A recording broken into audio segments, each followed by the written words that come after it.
Well, I always said it was the right opportunity to come back into NASCAR, and I've been talking with Kyle ever since I got out of the Cup car about maybe running some truck races, and he had a need for this particular truck race in the 51. Didn't have a driver, and we talked over a sand dune trip and decided that I'd come and run this one race for him. Yeah, so that was my biggest question when we decided to do it. I said, any chance I can get a few laps at the spring, April Texas race, just to see what these things feel like, get an idea of the new configuration of the racetrack. So I was able to make about 12 laps, just get a rough idea what the truck drove like, what it felt like. So that'll help me, going out for practice one, just to have an idea what the track and the truck will feel like.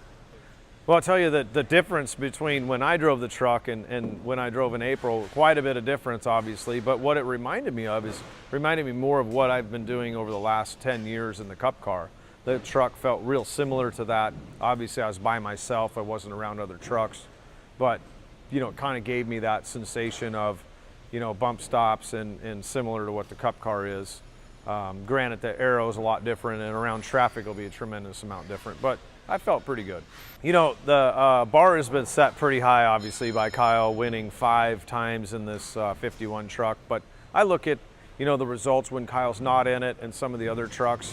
My expectations are certainly high, certainly want to win, but coming back for the first time and driving these things, figuring the tire and the aero and all the other competitors out, I want a solid top 5 performance. I won't be happy if I don't win, but again, I don't want to set my expectations too awful high.